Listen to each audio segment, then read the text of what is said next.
आप देख रहे हैं आज की ताजा खबर। मैं हूं आपके साथ जसप्रीत कौर। लखनऊ में 24 दिसंबर को पहली बार दिखा तेंदुआ अभी भी खुला घूम रहा है। खुले में घूम रहे तेंदुए के खौफ से लोगों के पसीने छूटे हुए हैं। 24 दिसंबर की रात को पहली बार लखनऊ में तेंदुआ देखा गया था और तब से वो यहाँ के अलग अलग इलाकों में दहशत फैला चुका है। लखनऊ के कल्याणपुर इलाके में तो वन विभाग के हाथ आते आते भाग निकला था। वहां ऑपरेशन के समय उसने एक शख्स पर हमला कर दिया था और जाल से छूटकर भाग गया था। अब 26 दिसंबर से तेंदुए का कुछ भी पता नहीं चल पाया है, लेकिन इस बात ने वहां लोगों की हालत और खराब कर दी है, क्योंकि डर है कि तेंदुआ कहीं छिपा बैठा हो। ऐसे में तेंदुए को पकड़ने के लिए वन विभाग और पुलिस की टीम मोर्चा खोले हुए है। इस बीच लखनऊ में तेंदुए की फैलाई दहशत के कई वीडियो सामने आ रहे हैं। इनमें तेंदुए के एक पालतू कुत्ते के शिकार करने का रोंगटे खड़े करने वाला वीडियो भी खूब वायरल हो रहा है, जिसे लखनऊ में घूम रहे तेंदुए का ही बताया जा रहा है। वीडियो एक मकान के अंदर लगे सीसीटीवी कैमरे का है, जिसमें घर का पालतू कुत्ता बरामदे से गेट को ताकता नजर आया। शायद उसे पता लग गया था कि गेट के उस तरफ कोई घात लगाकर बैठा है, इसलिए वो लगातार भौंकता दिखा। कुत्ता गेट की तरफ बढ़ा भी, लेकिन उसने अपने सामने जो देखा उसकी दहशत के मारे वो उल्टे पांव दौड़ पड़ा। कुत्ते के भागते ही मौके की तलाश में बैठा तेंदुआ एक छलांग में दीवार फांदकर मकान के अंदर घुसा है। इसके बाद की जो तस्वीर सामने आई उसमें कुत्ता तेंदुए का शिकार बना नजर आया। उसकी गर्दन तेंदुए के चीर देने वाले पैने दांतों में फंसी थी। इसके बाद तेंदुआ कुत्ते को लेकर तुरंत 9-2-11 हो गया। वहीं सामने आए एक दूसरे वीडियो में एक गली में एक शख्स और एक कुत्ता अपनी जान बचाने के लिए दौड़ते दिखे। तेंदुआ ठीक उनके पीछे ही था। वो दोनों तो भाग निकले, लेकिन तभी पास के एक मकान से एक आदमी गेट खोलकर बाहर निकलता नजर आया। उसे कोई खबर नहीं थी कि गली में कौन घूम रहा है। तभी उसके सामने से तेंदुआ भागता हुआ आया। वो तो शुक्र रहा कि उस आदमी ने तेंदुए को देख लिया और तुरंत अपना गेट बंद कर लिया। ऐसे में जब मकान में एंट्री नहीं मिली तो तेंदुआ आगे बढ़ गया। लेकिन इसके बाद भी तेंदुए का आतंक नहीं थमा और वो घनी आबादी वाले लखनऊ के कल्याणपुर इलाके में पहुंच गया, जिसकी सूचना मिलते ही पुलिस और वन विभाग की टीम ने इलाके में चप्पे चप्पे पर अपना पहरा डाल दिया। लेकिन तेंदुआ इतना शातिर निकला कि उसने एक शख्स पर हमला कर दिया। हाथ आते आते भी वो बचकर भागता नजर आया।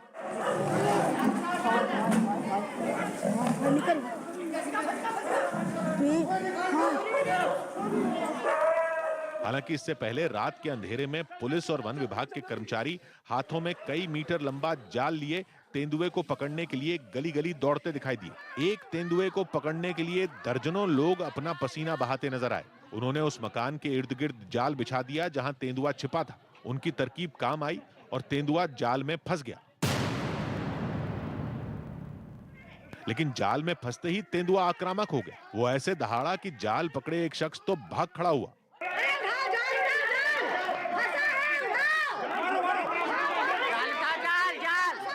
फिर एक दूसरे शख्स ने हिम्मत दिखाई और वो जाल लेकर तेंदुए के बेहद करीब पहुंच गया। लेकिन चंगुल से निकलने के लिए तेंदुए ने अपना असली अवतार ले लिया और उस शख्स पर झपट पड़ा। तेंदुए के हमले ने हर किसी के हाथ पांव फुला दिए और लोगों के हाथ से जाल की पकड़ ढीली पड़ गई। जाल उठाओ, जाल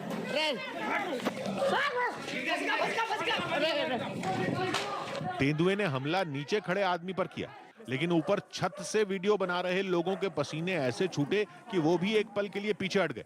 लाख कोशिश के बाद भी तेंदुआ पकड़ में नहीं आ पाया और भागने में कामयाब हो गया। लखनऊ में आतंक फैलाने वाला तेंदुआ 2 दिन से लापता है। वो किसी को नजर नहीं आया है। अब तेंदुआ अपने इलाके में लौट गया है या फिर वो कहीं घात लगाकर शिकार की तलाश कर रहा है, ये नहीं पता। तेंदुआ लखनऊ के अलग अलग इलाकों में घूमता दिखा है, इसलिए लोगों में ये डर भी है कि कहीं एक से ज्यादा तेंदुए तो लखनऊ में घुस नहीं गए। हालांकि वन विभाग ने साफ किया है कि ये एक ही तेंदुआ है जो 4 दिन से लखनऊ में घूम रहा है। सबसे पहले 24 दिसंबर की रात 11 बजे तेंदुआ लखनऊ के जानकीपुरम इलाके में देखा गया था। इसके 2 घंटे बाद जैसे ही तारीख बदली, क्रिसमस की रात 1 बजे वो लखनऊ के कल्याणपुर इलाके में पहुंच गया। वहां के एक अस्पताल के सीसीटीवी कैमरे में उसका वीडियो भी रिकॉर्ड हो गया। फिर शाम 4 बजे वही तेंदुआ लखनऊ के आदिल नगर में घूमता दिखा। इसके बाद शाम 6 बजे तेंदुआ दोबारा कल्याणपुर लौटा और वहां के खाली प्लॉट में घुस गया। 26 दिसंबर की रात कंट्रोल रूम को इंटीग्रल यूनिवर्सिटी, जानकीपुरम, चिन्हट और विकास नगर से शिकायतें मिली। वन विभाग की टीमों ने रात को ही इन इलाकों का दौरा किया, लेकिन न तो उसे वहां तेंदुए के कदमों के निशान मिले और न ही उसके हमले की कोई खबर। इसी वजह से वन विभाग ने अगले कुछ दिन काफी अहम बताए हैं और जब तक तेंदुआ पकड़ में नहीं आता तब तक लोगों से सावधान रहने को कहा गया है। असल में तेंदुआ कम वक्त में ज्यादा दूरी तय करता है। डर यह है कि अगर ये तेंदुआ भी इसी स्पीड से लखनऊ में घूमता रहा तो जल्द ही वो वहां के कई और इलाकों में अपनी पहुंच बना लेगा। तेंदुए की रफ्तार का अंदाजा इसी बात से लगाया जा सकता है कि वो 4 दिन में लखनऊ के 3-4 इलाकों में दहशत फैला चुका है। लेकिन एक राहत की बात भी है, वन विभाग का कहना है कि अगर तेंदुए को परेशान न किया जाए तो वो सुरक्षित रास्ता देखकर वहीं लौट सकता है जहां से शहर में घुसा था। अब सवाल यह है कि तेंदुए जैसा जंगली जानवर लखनऊ में लोगों की भीड़ से भरे इलाकों में पहुंचा कैसे? तो इसका जवाब तो फिलहाल वन विभाग के पास भी नहीं है। लेकिन अहम बात यह है कि लखनऊ में कुकरेल नाम का एक जंगल है। लखनऊ के जिस कल्याणपुर इलाके में लोग तेंदुए के खौफ से मरे जा रहे हैं, वहां से कुकरेल जंगल की दूरी महज 6.5 किलोमीटर है।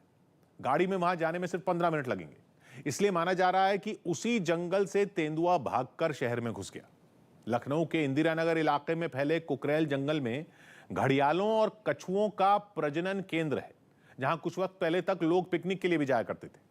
अब जब बीते कई घंटों से तेंदुआ नहीं दिखा है तो अंदाजा लगाया जा रहा है कि वो कुकरेल के रास्ते ही बाराबंकी की तरफ निकल गया हो। हालांकि वन विभाग की टीमें अभी 1 हफ्ते तक इलाके में सर्च ऑपरेशन चलाएंगी। वन विभाग की टीम लखनऊ के उन इलाकों में लगातार तेंदुए की तलाश में जुटी है जहां वो 24 से 26 दिसंबर तक देखा गया था। वन विभाग के लोग पिंजरा लेकर तेंदुए की तलाश कर रहे हैं और दावा है कि जल्द ही वो तेंदुए को पकड़ लेंगे। लखनऊ के आदिल नगर के निवासियों की रातों की नींद गायब है तेंदुए की वजह से, और इस वजह से लोगों के अंदर का जो दहशत है उसे दूर करने के लिए वन विभाग की टीम जो है लगातार पेट्रोलिंग कर रही है।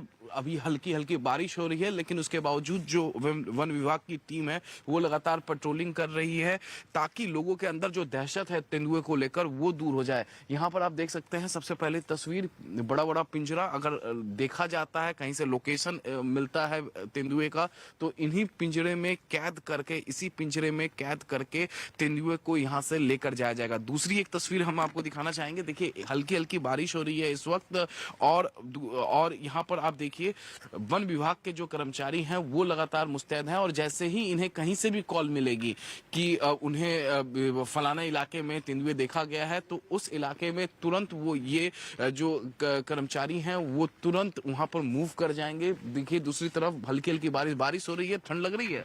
हाँ ठंड लग रही है। उसके बावजूद खड़े हैं आप लोग यहाँ? हाँ ड्यूटी हमारी करनी है। ड्यूटी है, करनी है।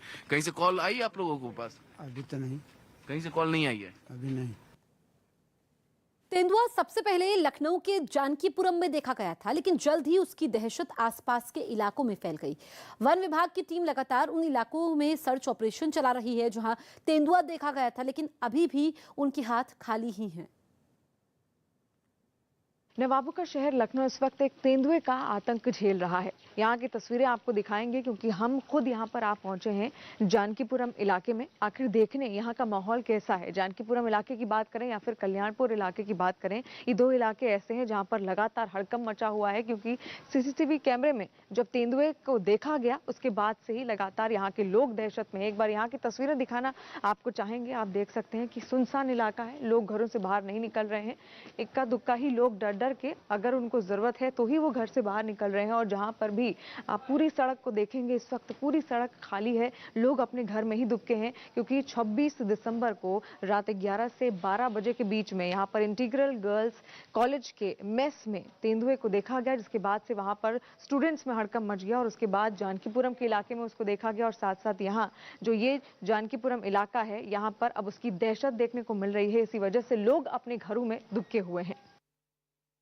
बिहार के सहरसा में जमीन विवाद की वजह से कांग्रेस कार्यकर्ताओं और लोगों के बीच जबरदस्त मारपीट हो गई, जिसका वीडियो वायरल हो गया। यह विवाद बरसों से चले आ रहे कांग्रेस के सेवा सदन से जुड़ी जमीन का बताया जा रहा है, जहां कांग्रेस के स्थापना दिवस से जुड़े कार्यक्रम के बारे में बातचीत करने के लिए एक बैठक बुलाई गई थी।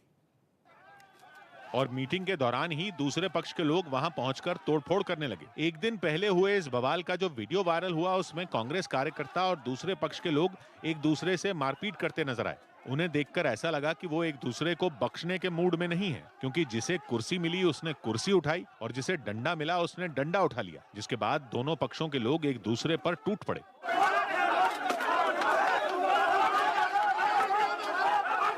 वीडियो देखकर लगा कि कांग्रेस कार्यकर्ताओं से झगड़ा करने आए लोग मीटिंग नहीं होने देना चाहते थे, जिसके लिए उन्होंने न केवल झगड़ा किया बल्कि कुर्सियां लेकर भागने की ट्रिक भी आजमाई। जो कुर्सियां लेकर वो भाग पाए उन्हें लेकर भाग गए और जो नहीं ले जा पाए उन्हें तोड़ने लगे।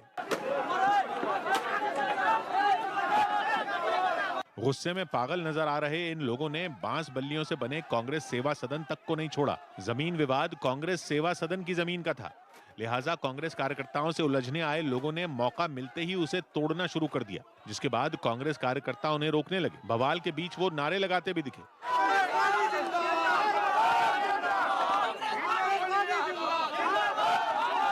झगड़े में कई लोग घायल भी हुए और दोनों पक्षों की ओर से पुलिस से शिकायत की गई। नीति आयोग की रिपोर्ट पर मध्य प्रदेश में घमासान मच गया।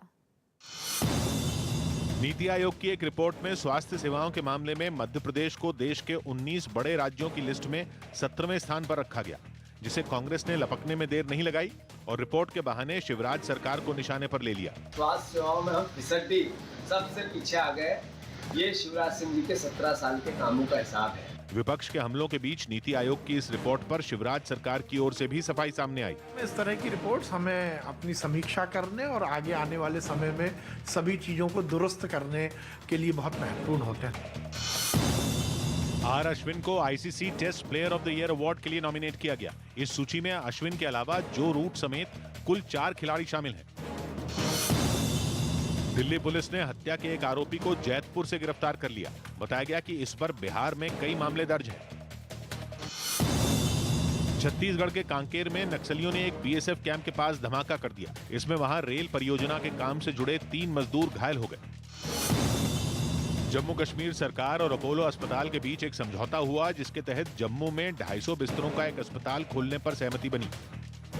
तालिबान के राज का विरोध अब अफगानिस्तान में खुलकर होने लगा है। आतंकियों की फौज और गोलियों से डरे बिना काबुल में महिलाएं अपने हक की लड़ाई लड़ने के लिए सड़क पर उतर आईं और तालिबान के बंदूकधारी सुरक्षा कर्मियों के सामने ही नारेबाजी शुरू कर दी। इन महिलाओं की दिलेरी का छोटा सा वीडियो इंटरनेट पर आया और दुनिया भर में इनके हौसले की तारीफ शुरू हो गई। तालिबानी राज में महिलाओं को बराबरी का हक न मिलने पर इन महिलाओं का गुस्सा फूटा। हालांकि सड़क पर उतरी इन महिलाओं को डराने के लिए बंदूकें तक चली। गोलियों की आवाजें भी कैमरे में रिकॉर्ड हुई। तालिबान का राज आते ही अफगानिस्तान में महिलाओं पर जुल्म की खबरें आनी भी शुरू हो गई थी। हरियाणा के पलवल से दिल दहला देने वाला एक वीडियो सामने आया। वहां पुरानी रंजिश में एक सरपंच की कुछ लोगों ने बेरहमी से पिटाई कर दी, जिनसे बचने के लिए उसने बहुत कोशिश की, लेकिन इन हमलावरों के आगे उसकी एक नहीं चली। डंडों से लैस आरोपियों ने सरपंच को सड़क किनारे गिराकर खूब पीटा। इस बीच वहां से कुछ लोग भी गुजरे, लेकिन किसी ने भी सरपंच को बचाने की कोशिश नहीं की। सरपंच के बेसुध होते ही आरोपी एक मोटरसाइकिल पर सवार होकर फरार हो गए। इस घटना में घायल सरपंच को इलाज के लिए अस्पताल में भर्ती करवाया गया। पुलिस ने वायरल वीडियो के आधार पर मुख्य आरोपी को पकड़ लिया, जबकि बाकी के आरोपियों की तलाश तेज कर दी गई। 27 तारीख को वेद प्रकाश अक्यूज को हमने अरेस्ट कर लिया है, उसको जुडिशियली भेज दिया है। राजस्थान के जालौर से हैरान करने वाला एक मामला सामने आया। वहां स्वास्थ्य विभाग की टीम 1 महीने से कोरोना की वैक्सीन लगाने के लिए गांव के चक्कर काट रही है, लेकिन महिलाएं कोरोना वैक्सीन से इतना डरी हुई हैं कि जब वैक्सीन लगाने के लिए स्वास्थ्य विभाग की टीम उनके घर पहुंची तो वो भागने लगी, जिसके बाद स्वास्थ्य विभाग की टीम का एक सदस्य एक महिला को हाथ जोड़कर वैक्सीन लगवाने के लिए मिन्नतें करने लगा। इसके बावजूद महिला टीका नहीं लगाने की चेतावनी देते हुए पीछे हटती रही। कुछ ऐसा ही नजारा गांव के दूसरे घरों में भी दिखा। एक घर के बाहर तो अनाज साफ कर रही एक महिला काफी मिन्नतों के बाद भी टीका लगवाने को तैयार नहीं हुई और आखिरकार उठकर घर के अंदर चली गई। कुछ ऐसी महिलाएं हैं जो घर से बाहर जो भागने का प्रयास कर रही है। हम भी जा रहे हैं तो देखिए किस तरीके से ये लोग भाग रहे हैं। ये पकड़ा पकड़ी का खेल काफी देर तक चला, लेकिन स्वास्थ्य विभाग की टीम एक बार फिर गांव की महिलाओं को कोरोना का टीका लगाने में नाकाम रही।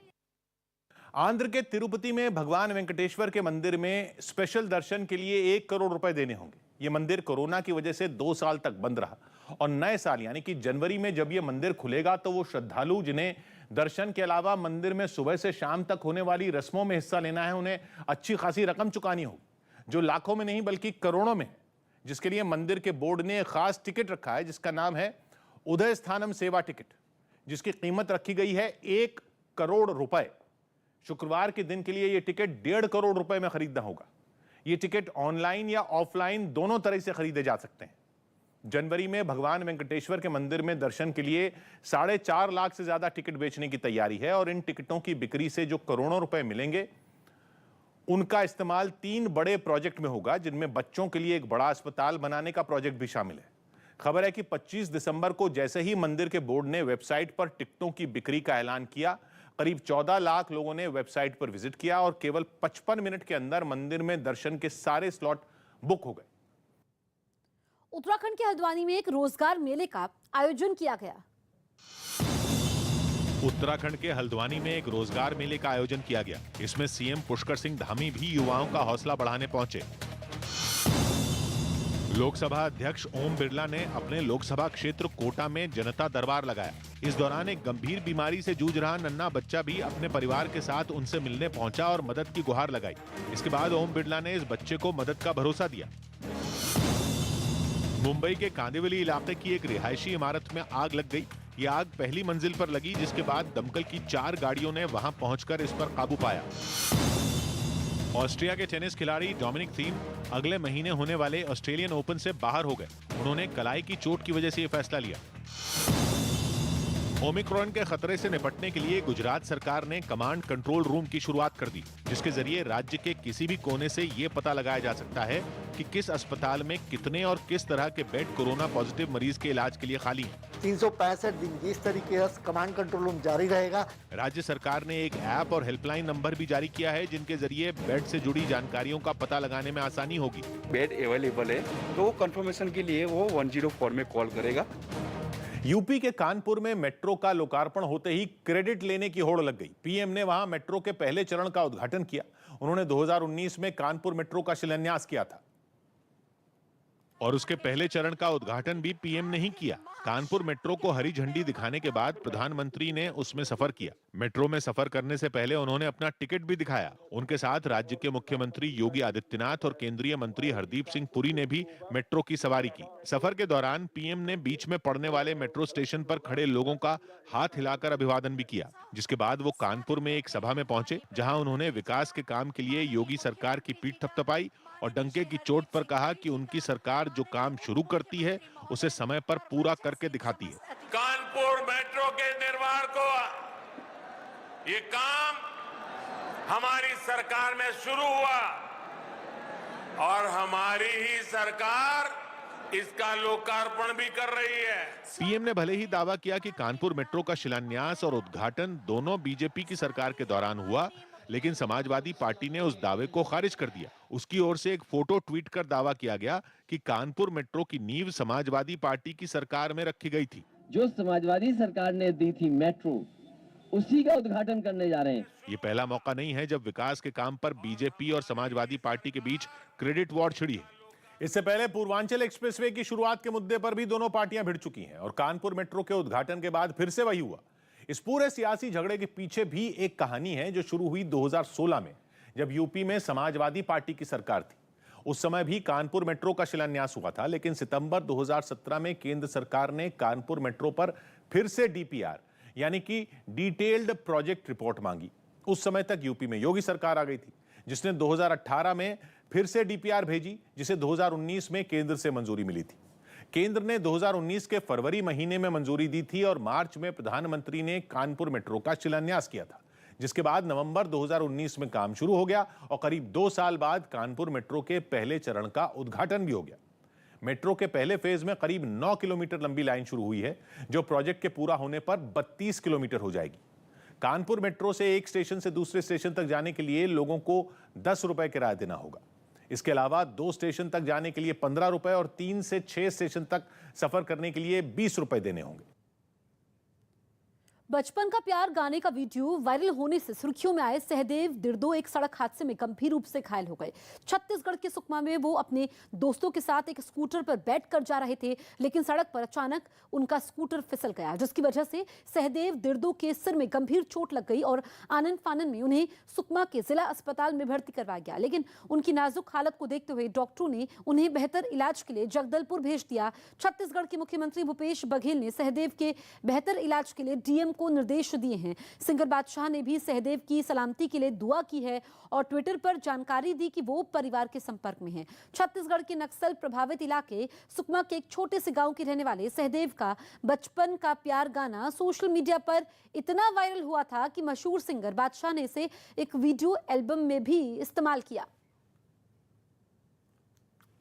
अमेरिका के कई इलाकों में हुई जबरदस्त बर्फबारी ने लोगों की मुसीबत बढ़ा दी। मौसम में आए इस खतरनाक बदलाव के लिए आर्कटिक ब्लास्ट यानी कि आर्कटिक महासागर और उसके आसपास के इलाकों से आने वाली बर्फीली हवाओं को जिम्मेदार बताया गया,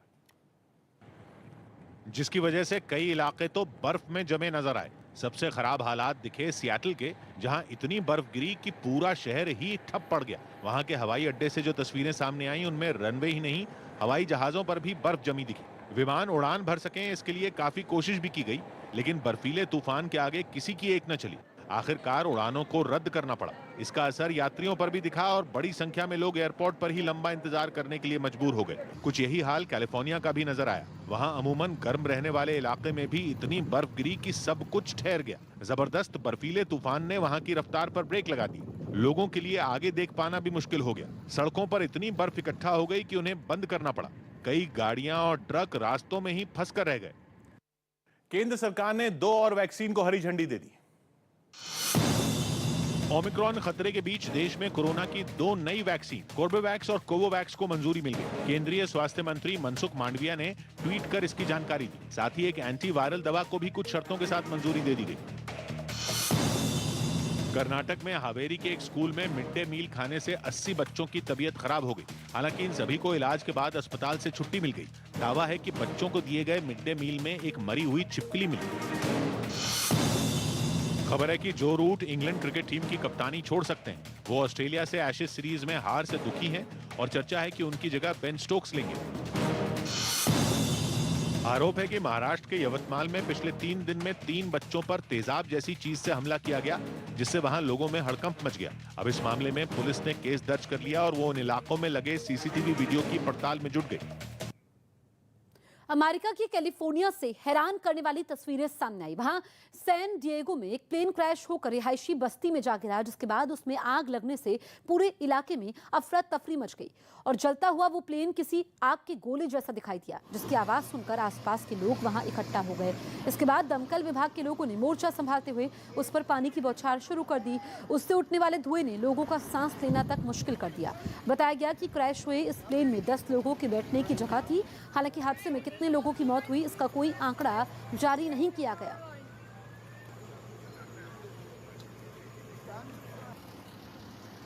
रूस ने अपने सोयूज रॉकेट की मदद से वनवेब उपग्रहों की नई खेप अंतरिक्ष में पहुंचा दी। वनवेब ब्रिटेन की एक निजी कंपनी है जो पूरी दुनिया में तेज इंटरनेट मुहैया कराने की योजना पर काम कर रही है और इसके लिए उसने अपने 36 उपग्रहों की एक खेप अंतरिक्ष पहुंचा दी। इस लॉन्च के लिए रूस के ताकतवर सोयूज रॉकेट का इस्तेमाल किया गया, जिसने कजाकिस्तान के एक लॉन्च पैड से उड़ान भरी। जैसे ही काउंटडाउन खत्म हुआ, रॉकेट के इंजन चालू हो गए और वो आग उगलता हुआ तेजी से आसमान की तरफ बढ़ने लगा। थोड़ी देर में ही वो आसमान में काफी ऊंचाई तक पहुंच गया। बाद में उसने सभी उपग्रहों को उनकी तय कक्षा में कामयाबी के साथ छोड़ दिया। ऑस्ट्रेलिया ने एशेज सीरीज 3-0 से जीत ली। ऑस्ट्रेलिया ने तीसरे टेस्ट मैच में भी इंग्लैंड को शिकस्त देकर एशेज सीरीज 3-0 से अपने नाम कर ली। उसने सिर्फ 2.5 दिन में पारी और 14 रन से यह मैच जीत लिया। पंजाब विधानसभा चुनाव के लिए आम आदमी पार्टी ने 15 और उम्मीदवारों के नामों का ऐलान कर दिया। पार्टी अब तक राज्य की 117 सीटों में 88 पर अपने प्रत्याशी घोषित कर चुकी है। बीजेपी के कब्जे वाले उत्तर उत्तरी दिल्ली नगर निगम के राजन बाबू टीबी अस्पताल की इमारत का कुछ हिस्सा जर्जर हो जाने के बावजूद उसमें मरीजों का इलाज जारी है। अस्पताल के अंदर और बाहर कई जगहों पर लोगों को सतर्क करने के लिए इससे जुड़े बोर्ड भी लगा दिए गए, लेकिन वहां मरीजों को भर्ती करने की प्रक्रिया बंद नहीं हुई। जाने की मनाही है और उसी जगह पर वहां पर कई मरीजों को रखा गया है। मरीजों ने भी इस बात को माना, लेकिन वहां इलाज कराने को अपनी मजबूरी बताया। मजबूरी है, आना पड़ता है, इलाज यहीं से चल रहा है। वहीं उत्तरी दिल्ली नगर निगम के पूर्व मेयर और बीजेपी नेता जयप्रकाश ने इस मामले की गंभीरता को देखते हुए जांच का भरोसा दिया। सवाल पूछा जाएगा और जो जिम्मेदार व्यक्ति है उससे जवाबदेही ली जाएगी। हिंदुस्तानी आवाम मोर्चा के अध्यक्ष जीतन राम मांझी के विवादों वाले बयानों के बाद नीतीश सरकार में मंत्री और बीजेपी नेता नीरज कुमार बबलू ने उन्हें संन्यास लेने की सलाह दे डाली। कार्यभार अपने बेटे को दे, बेटा मंत्री है, सरकार चला रहे हैं, अच्छी बात है, उनको आराम करना चाहिए। गठबंधन की तरफ से ऐसी सलाह मिली तो मांझी की पार्टी ने सरकार गिराने की धमकी दे दी। जीतन राम मांझी जी ने अपने 4 विधायकों का सहयोग आपके साथ से हटा लिया ना, तो जो आज मंत्री को बने घूम रहे हैं ना, सड़क पर आ जाइएगा। सत्ताधारी गठबंधन में खटपट हुई तो आरजेडी को नए साल में अपने लिए संभावनाओं की नई किरण दिखने लगी। अब वो अपनी पतवार इस सरकार से अलग करेंगे और नए वर्ष में नए सरकार की नाव पर सवार होंगे। रिलायंस इंडस्ट्रीज लिमिटेड के चेयरमैन मुकेश अंबानी ने दावा किया कि बहुत जल्द भारत दुनिया की 3 सबसे बड़ी अर्थव्यवस्थाओं में अपनी जगह बनाएगा और ये भरोसा भी जताया कि रिलायंस दुनिया की सबसे मजबूत भारतीय मल्टीनेशनल कंपनी बन जाएगी। ये बात उन्होंने रिलायंस फैमिली डे के मौके पर कही। As we enter the second half of Reliance's golden decade, I can tell you that the future of our company looks brighter to me than ever before. I can confidently make 2 predictions. First, India will become one of the top 3 economies in the world. And second, Reliance will become one of the strongest and most reputed Indian multinational companies in the world. Delhi के पास हरियाणा के फरीदाबाद से चौंका